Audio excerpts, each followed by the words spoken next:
فصل ششم۔ آغاز سرما کی ایک کہر آلود رات تھی۔ 10 بج چکے تھے۔ کانفرنس روم میں تمام اسکائی لارک موجود تھے۔ فلک پیما کا ماہانہ اجلاس ہو رہا تھا۔ ڈاکٹر زیدی نے انجمن کی سرگرمیوں کی رپورٹ پیش کی۔ اس کے بعد اسپتال کی تعمیر کے منصوبے پر بحث شروع ہوئی، جس کو بعض ترمیمات کے ساتھ منظور کر لیا گیا۔ اسپتال کی تعمیر کے لیے جو گروپ بنایا گیا اس میں سبھی اسکائی لارک شریک تھے۔ اس گروپ کا سربراہ محمد علیم تھا۔ وہ ایک کنسٹرکشن کمپنی میں کچھ عرصہ کام کر چکا تھا۔ تعمیر کے کاموں کا اس کو عملی تجربہ تھا۔ پروگرام یہ طے ہوا کہ سب سے پہلے محمد علیم جا کر پلاٹ کا سروے کرے گا، اور جب یہ کام ختم ہو جائے تو کسی کنسٹرکشن کمپنی سے تعمیری ضروریات کا سامان کرائے پر لے لیا جائے اور اسکائی لارک اسپتال کی فاؤنڈیشن کھودنا شروع کر دیں۔ دوسرے دن محمد علیم 2 اسکائی لارکوں کے ساتھ سویرے ہی سویرے پلاٹ کا سروے کرنے کے لیے نکل پڑا، مگر جب وہ وہاں پہنچا تو یہ دیکھ کر بہچکا رہ گیا کہ پلاٹ پر قد آدم 4 دیواری کھینچی ہوئی تھی۔ کچھ حصے پر ٹین کا سائبان پڑا تھا۔ مشرقی دیوار میں ایک دروازہ بنا تھا جس پر ایک بورڈ لگا تھا۔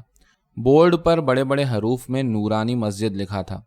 محمد علیم نے سوچا کہ شاید وہ کسی دوسری جگہ آ گیا ہے، مگر جب اس نے دونوں اسکائی لارکوں کے ہمراہ گھوم پھر کر چاروں طرف سے مسجد کو دیکھا تو اس کی سمجھ میں یہ بات آئی کہ کسی نے اسپتال کی زمین پر راتوں رات مسجد کی داغ بیل ڈال دی ہے۔ وہ دم بخود رہ گیا۔ دونوں اسکائی لارک بھی چکر میں پڑ گئے کہ یا الہی، یہ ماجرا کیا ہے؟ یہ مسجد کس نے بنوائی؟ کیوں بنوائی؟ اب افقی سرحدوں پر سنہری روشنی پھیلنے لگی تھی۔ سورج طلوع ہو رہا تھا۔ دن کی آمد تھی۔ بسنتی دھوپ آہستہ آہستہ بلندیوں پر سے نیچے اتر رہی تھی۔ بستی میں ملی جلی آوازیں ابھر رہی تھیں۔ لوگ اپنے اپنے کام پر جانے کی تیاری کر رہے تھے۔ ان تینوں کو 4 دیواری کے قریب حیرت کے عالم میں کھڑا دیکھ کر کچھ آدمی ادھر بھی آ گئے۔ مسجد کو دیکھ کر وہ بھی اچنبھے میں پڑ گئے۔ ایک بوڑھا سا آدمی کہنے لگا، 10 بجے جب میں دکان سے لوٹا ہوں تو میدان صاف پڑا تھا۔ رات بھر میں نہ جانے کس نے مسجد کھڑی کر دی۔ اللہ میاں نے فرشتے بھیجے ہوں گے، اور تو کچھ اپنے پلے نہیں پڑتا کہ یہ کیا ہوا۔ فوراً ہی اس کے برابر کھڑا ہوا دوسرا شخص بولا، یار نبی جان تو بھی کمال کرتا ہے۔ لو بھائی، آج تک تو ہم نے سنا نہیں کہ فرشتے آ کر مسجد بنوا گئے، یہ تو کچھ اور ہی بات جان پڑتی ہے۔ اس کے بعد وہ سب مل کر طرح طرح کی قیاس آرائیاں کرنے لگے۔ اسی اثنا میں برابر والی گلی سے ایک ادھیڑ عمر کا آدمی تہبند درست کرتا ہوا نکلا اور ان لوگوں سے کہنے لگا، اب کیا دیکھ رہے ہو؟ رات کو دیکھتے کہ یہاں کیا ہو رہا تھا۔ اس نے سڑک کی جانب ہاتھ اٹھا کر اشارہ کیا۔ وہاں 3-4 ٹرک کھڑے تھے اور ان میں سے سامان نکال کر دبا دب دیواریں اٹھ رہی تھیں۔ یہ کئے بجے رات کی بات ہے جی؟ میں کارخانے سے واپس آ رہا تھا، 3 بج رہا ہوگا۔ اما خدا جھوٹ نہ بلوائے، 85 آدمی جٹا ہوا تھا۔ تو یار تو نے ان لوگوں سے پوچھا تو ہوتا۔ میں تھکا ہارا آ رہا تھا۔ میں نے کہا، نہ جانے بھائی یہاں کیا ہو رہا ہے۔ اذان تو فجر کی میں نے بھی سنی تھی، اور امامی نے تو نمازیوں کو بھی مسجد سے نکلتے دیکھا تھا، مگر وہ کہتا تھا کہ اپنے محلے کا تو اس میں کوئی نہیں تھا۔ نہ جانے کون لوگ تھے۔ یاروں اللہ کے بھید اللہ ہی جانتا ہے۔ ہاں جی، یہ سب اس کی قدرت کے کرشمے ہیں۔ وہ سب مل کر اسی طرح کی باتیں کرتے رہے۔ علیم نے سوچا اب وہاں زیادہ ٹھہرنا فضول تھا، لہٰذا وہ دونوں اسکائی لارکوں کے ساتھ ہیڈ کوارٹر واپس آیا اور صفدر بشیر کو فوراً اس واقعے کی رپورٹ دی۔ اسکائی لارکوں میں کھلبلی پڑ گئی۔ کسی کو بھی محمد علیم کی باتوں پر یقین نہیں آ رہا تھا۔ صفدر بشیر نے گیراج سے اسٹیشن ویگن نکالی اور علی احمد کو اپنے ہمراہ لے کر معائنے کے لیے چل دیا۔ واپس آ کر اس نے فلک پیما کا ہنگامی جلسہ طلب کیا اور اسکائی لارکوں کو صورتحال سے آگاہ کیا۔ علیم احمد کی اطلاع کی اس نے تصدیق کی تھی۔ اب سوال یہ تھا کہ اس سلسلے میں کیا کارروائی کی جائے۔ نوجوان اسکائی لارکوں میں بڑا جوش پایا جاتا تھا۔ ان کے چہرے سرخ ہو رہے تھے اور وہ چیخ چیخ کر بول رہے تھے۔ صفدر بشیر اور علی احمد پر ہر طرف سے سوالات کی بوچھاڑ ہو رہی تھی۔ ان دونوں نے اپنے معائنے میں جو کچھ دیکھا تھا اس کی وہ ایک ایک تفصیل بتا چکے تھے، مگر ان باتوں سے اسکائی لارکوں کی تشفی نہیں ہو رہی تھی۔ وہ یہ معلوم کرنے کے لیے بے چین تھے کہ یہ مسجد بنی کیسے اور کس نے بنوائی ہے۔ جلسے میں اچھا خاصا ہنگامہ برپا ہو گیا تھا۔ اسی دوران میں کوٹھی کے ایک ملازم نے کمرے کے اندر آ کر صفدر بشیر کو اطلاع دی کہ اس کا ٹیلی فون آیا ہے۔ صفدر بشیر نے دوسرے کمرے میں جا کر ریسیور اٹھایا۔ دوسری طرف سے خان بہادر کی آواز ابھری۔ میں خان بہادر فرزند علی بول رہا ہوں۔ صفدر بشیر نے پوچھا، مزاج تو اچھا ہے؟ کہیے اس وقت ٹیلی فون کرنے کی کیا ضرورت پیش آ گئی؟ وہ کہنے لگا، بھائی ایک بہت بڑا مسئلہ سامنے آ گیا ہے۔ صفدر بشیر نے دریافت کیا، کیا مسئلہ آ گیا؟ خان بہادر کی آواز آئی، میں نے سنا ہے کہ جس زمین پر آپ اسپتال بنانا چاہتے تھے اس پر محلے کے لوگوں نے مسجد تعمیر کر لی ہے۔ محلے کے لوگ تو قطعی لا علمی ظاہر کر رہے ہیں، میں خود وہاں گیا تھا، آپ کو کسی نے غلط اطلاع دی۔ خان بہادر کے ہنسنے کی آواز ریسیور میں سنائی دی۔ بھائی غلط اطلاع کا سوال ہی پیدا نہیں ہوتا، ان لوگوں کا ایک وفد صبح تڑکے سے میرے پاس بیٹھا ہے۔ صفدر بشیر گھبرا کر بولا، آپ کے پاس وفد آیا ہے؟ جی ہاں، میں نے عرض کیا نا کہ وہ تو صبح سے یہاں آئے ہوئے ہیں۔ تو پھر ایسا کیجئے کہ آپ ان لوگوں کو میرے پاس بھیج دیں، اس وقت فلک پیما کا جلسہ ہو رہا ہے، ہم اسی مسئلے پر غور کر رہے ہیں، ان لوگوں کی موجودگی میں اس مسئلے کو سلجھانے میں آسانی ہو جائے گی۔ میرا کہا مانیے تو اب اس خیال کو ترک ہی کر دیجئے، اس لیے کہ بات بہت آگے بڑھ چکی ہے۔ شہر کے 3 عالموں سے مسجد کی تعمیر کے شرعی ہونے کا فتویٰ لیا جا چکا ہے۔ اس کے علاوہ میں ابھی وفد کے ہمراہ کلکٹر سے مل کر آ رہا ہوں تاکہ کوئی گڑبڑ پیدا نہ ہو جائے۔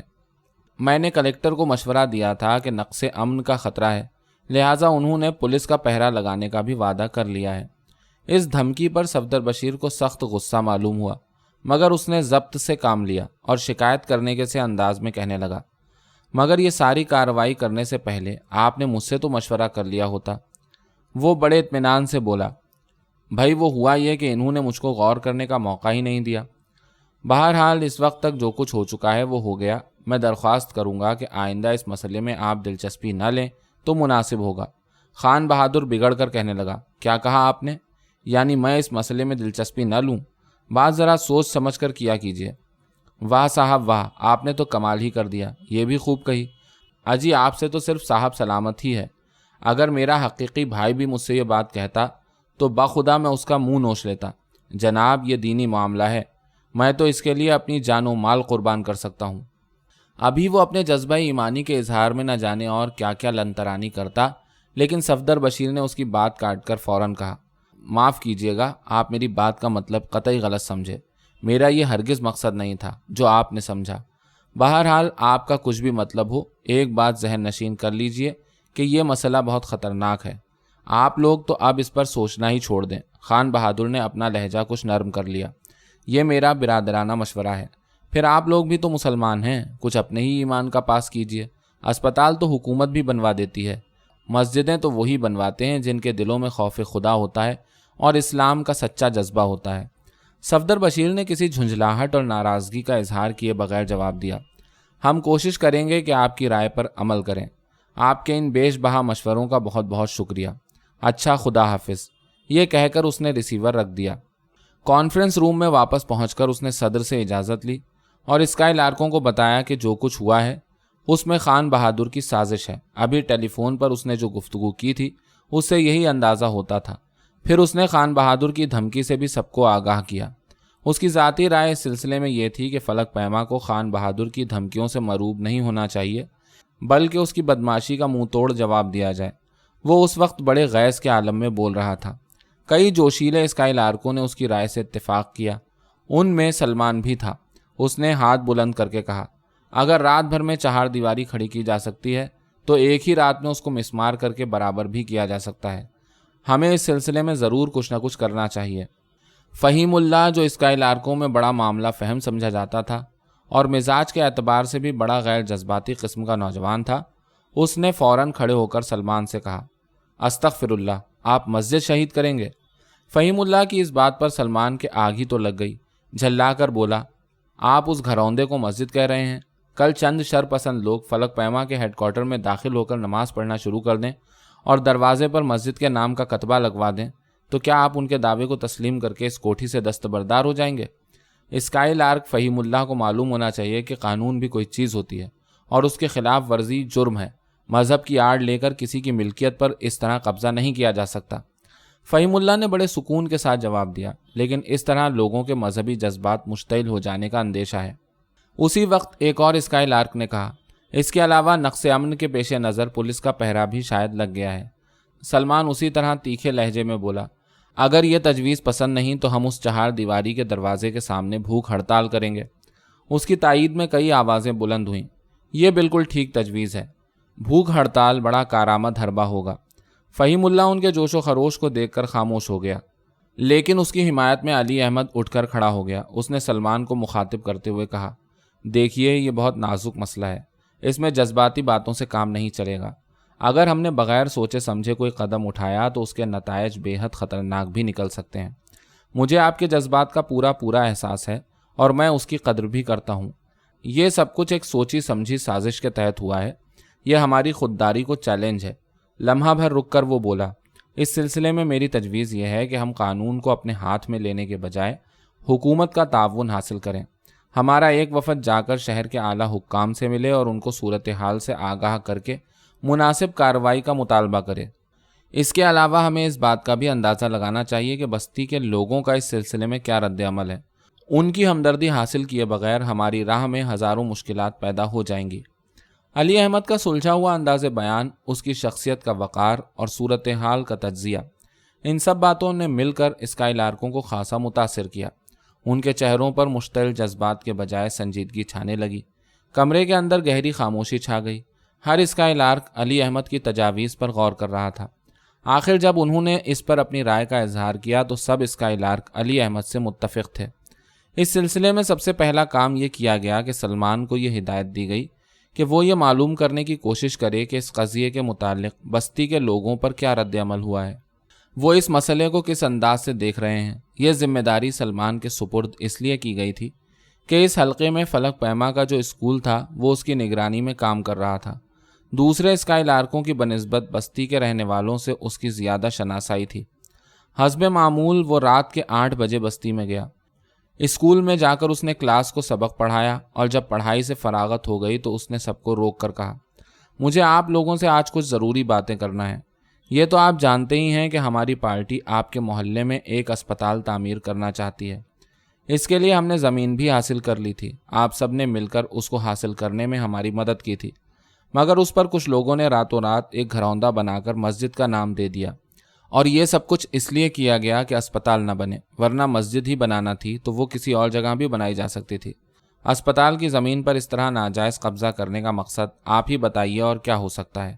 اس نے لمحہ بھر کے لیے خاموشی اختیار کر کے سب پر ایک ناقدانہ نظر ڈالی اور ان سے سوال کیا، اب میں آپ لوگوں سے یہ دریافت کرنا چاہتا ہوں کہ اس سلسلے میں آپ سب کی کیا رائے ہے۔ ظاہر ہے کہ اس مسئلے کا تعلق آپ سب سے ہے، اس لیے کہ یہ اسپتال آپ ہی لوگوں کے لیے تعمیر کیا جا رہا ہے۔ فوراً ہی سامنے بیٹھے ہوئے لوگوں میں سے کئی آوازیں ابھریں، یہ ضرور کسی نے بدماشی کی ہے۔ یہ تو آپ بھی جانتے ہیں کہ اس میں بستی کے لوگوں کا ہاتھ نہیں، یہ تو باہر کے لوگوں کا کیا کرایا ہے۔ یہ 14ویں صدی ہے، ہمارے حضور نے کہا تھا کہ 14ویں صدی میں جو کچھ بھی ہو جائے کم ہے۔ اب تو اللہ کے نام پر لوٹ مار ہونے لگی ہے۔ یہ لوٹ مار نہیں تو کیا ہے، بغیر پوچھے گچھے چوروں کی طرح مسجد بنا ڈالی، سالوں نے خدا کے گھر کو بھی مذاق بنا ڈالا۔ نہیں جی، اس کے لیے ضرور کچھ نہ کچھ کرنا چاہیے۔ ہاں جی، یہ تو بہت خراب حرکت ہے۔ سلمان کی ان باتوں سے بڑی حوصلہ افزائی ہوئی۔ وہ کچھ دیر تک ان سے اسی موضوع پر گفتگو کرتا رہا۔ اسکول سے باہر آ کر اس نے دیکھا کہ بستی کے چوراہے پر کئی گیس بتیاں جل رہی تھیں اور اس کی تیز روشنی میں بہت سے لوگ فرش پر بچھی ہوئی دریوں پر بیٹھے تھے۔ جلسہ غالباً ذرا ہی دیر قبل شروع ہوا تھا۔ وہ اسی طرف چل دیا۔ قریب جا کر اس نے دیکھا کہ ایک لمبی داڑھی والا مولوی تقریر کر رہا تھا۔ اس کے قریب ہی کرسی پر خان بہادر شیروانی پہنے، جنہا کیپ لگائے، بڑی شان کے ساتھ اکڑا ہوا بیٹھا تھا۔ وہ جلسے کی صدارت کر رہا تھا۔ سلمان کے ساتھ اس کے شاگرد بھی وہاں گئے تھے۔ وہ سب کے ساتھ مل جل کر جلسے میں بیٹھ گیا۔ 500-600 آدمیوں کا اجتماع تھا۔ مولوی ان سے خطاب کرتے ہوئے کہہ رہا تھا، تو صاحب میں یہ کہہ رہا تھا کہ یہ معمولی بات نہیں ہے، بہت بڑی بات ہے۔ جی ہاں، بہت بڑی بات ہے۔ ایک زندگی کیا، اگر 1000 زندگیاں بھی نصیب ہوں تو خانہ خدا کی حفاظت کے لیے قربان۔ وہ کانپور والی مسجد کا واقعہ تو آپ نے سنا ہی ہوگا۔ کانپور کے غیور مسلمان سر سے کفن باندھ کر نکل آئے اور جام شہادت نوش کرنے والوں کا یہ عالم تھا کہ ایک گرتا تھا 10 بڑھتے تھے۔ اللہ اللہ، کیا مسلمان تھے! اور یہ مسجد شہید گنج کا واقعہ تو کل کی بات ہے۔ جن کے دلوں میں ایمان کی شمع روشن تھی وہ یوں سینہ تان کر کھڑے ہو جاتے تھے کہ گولی چلانے والوں کے ہاتھوں میں بھی راشا آ جاتا تھا۔ کیا شان تھی ان مومنوں کی! دست قاتل بھی ہیبت سے لرزتا تھا۔ آج بھی کچھ لوگ آپ کے ایمان کو جھنجھوڑنا چاہتے ہیں، آپ کے جذبہ ایمانی کی آزمائش کرنا چاہتے ہیں۔ وہ اس مسجد کو شہید کرنے کے منصوبے باندھ رہے ہیں، اس خانہ خدا کو نعوذ باللہ ڈھانا چاہتے ہیں۔ کیا آپ اس مسجد کو شہید ہو جانے دیں گے؟ کیا آپ کا ایمان اس کو گوارا کر لے گا؟ یہ کہہ کر وہ رک گیا اور حاضرین جلسہ کی جانب آنکھیں پھاڑ پھاڑ کر دیکھنے لگا۔ ایک بارگی بہت سی ملی جلی آوازوں کا شور ابھرا، نہیں، ہرگز نہیں، ہرگز نہیں، ہرگز نہیں۔ سلمان نے گھبرا کر دیکھا۔ ان شور مچانے والوں میں اس کے شاگرد بھی تھے جو اس کے قریب ہی بیٹھے تھے۔ ان کے چہرے غضبناک ہو رہے تھے اور گردن کی رگیں تنی ہوئی تھیں۔ مولوی پھر تقریر کرنے لگا، برادران اسلام، آپ کو خان بہادر فرزند علی صاحب کا ممنون ہونا چاہیے، جن کی کوششوں سے یہ مسجد تعمیر ہوئی۔ اس نے برابر بیٹھے ہوئے خان بہادر کی طرف اشارہ کیا۔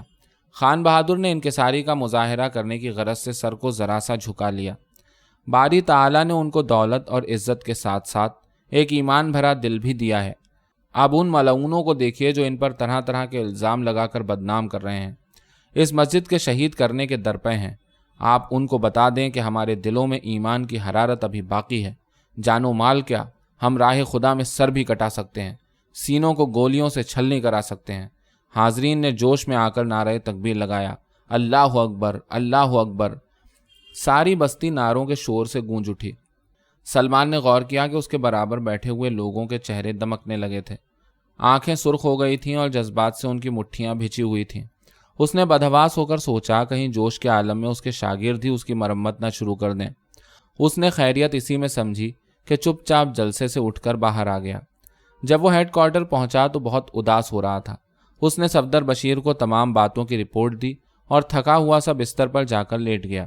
یہ رات اس نے بڑی بے چینی اور دکھ میں بسر کی۔ رہ رہ کر اس کو خیال آتا کہ جن لوگوں کی بہبود و فلاح کے لیے اسکائی لارک اپنی ہر مسرت کو تج کر جفا کشی کی زندگی بسر کر رہے تھے، وہ ایک کرائے کے مولوی کی باتوں میں آ کر کس طرح اسکائی لارکوں کے خلاف اپنی نفرت کا مظاہرہ کر رہے تھے۔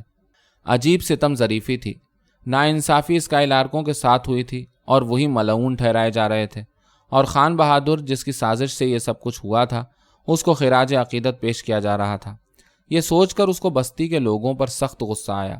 اس نے دل ہی دل میں کہا، سالے گندگی کے کیڑے ہیں، گندگی ہی میں خوش رہتے ہیں، ان کی بھلائی کے لیے کچھ کرنا خام خواہ کی درد سری ہے۔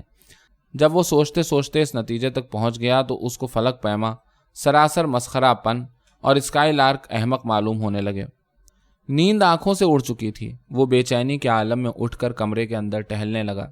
اس وقت وہ کمرے میں تنہا تھا۔ اس کے ساتھ جو دوسرا اسکائی لارک رہتا تھا وہ اپنے کسی بیمار رشتہ دار کی عیادت کے لیے گیا تھا اور اب تک واپس نہیں لوٹا تھا۔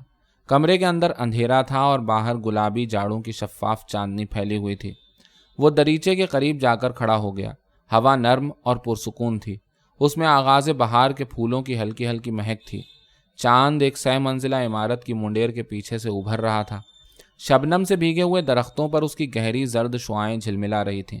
رات مسکرا رہی تھی اور سلمان کا دل افسردہ تھا۔ وہ ٹکٹکی باندھے خوابناک نظروں سے جاگتی ہوئی رات کے حسن کو دیکھتا رہا۔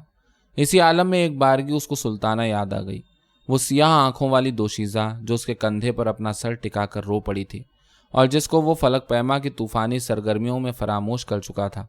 اس نے سوچا، نہ جانے وہ اس کے بارے میں کیا سوچتی ہوگی، کیا کہتی ہوگی، معلوم نہیں وہ کس حال میں ہے، کیسی ہے۔ پھر وہ دیر تک سلطانہ کے متعلق سوچتا رہا۔ دوسرے دن وہ دوپہر سے کچھ پہلے نیاز کی دکان کی جانب گیا۔ دکان پر قفل لگا تھا۔ اس نے قریب کے ایک چائے خانے میں ایک پیالی گرم چائے کی پی اور ریستوراں سے نکل کر اس گلی میں داخل ہو گیا جو نوشا کے گھر کی طرف جاتی تھی۔ اس روز وہ گلی اس کو کچھ اجنبی سی معلوم ہوئی اور اس میں سے گزرتے ہوئے ایک نامعلوم سا خوف معلوم ہو رہا تھا۔ وہ آہستہ آہستہ چلتا ہوا نوشا کے گھر کے سامنے پہنچ گیا۔ وہی نیچی نیچی صحن کی دیواریں، کھپریل کی چھت اور کبڑوں کی طرح جھکا ہوا شیشم کا پیڑ، ہر چیز اپنی جگہ ویسی ہی تھی۔ نوشا کے گھر کا دروازہ بند تھا۔ اس کے سامنے سے گزرتے ہوئے لمحہ بھر کو وہ ٹھٹکا، مگر فوراً ہی اس کے قدموں کی رفتار تیز ہو گئی اور وہ آگے چلا گیا۔ گلی میں بہت دور تک جانے کے بعد وہ کچھ سوچ کر واپس لوٹ پڑا۔ ایک بار پھر وہ نوشا کے دروازے پر تھا اور اس بار بھی وہ خاموشی کے ساتھ وہاں سے گزر گیا۔ یہ عجیب سا خوف تھا، عجیب سی بے چینی تھی۔ اس کا دل ہر بار زور زور سے دھڑکتا اور طرح طرح کے وسوسے پیدا ہونے لگتے۔ جب وہ تھکا ہوا سا گلی سے نکل کر سڑک کی جانب مڑ رہا تھا تو اچانک نیاز سے اس کا آمنا سامنا ہو گیا۔ سلمان نے چاہا کہ اس کی نظر بچا کر چپکے سے گزر جائے، مگر نیاز نے اس کو دیکھ لیا۔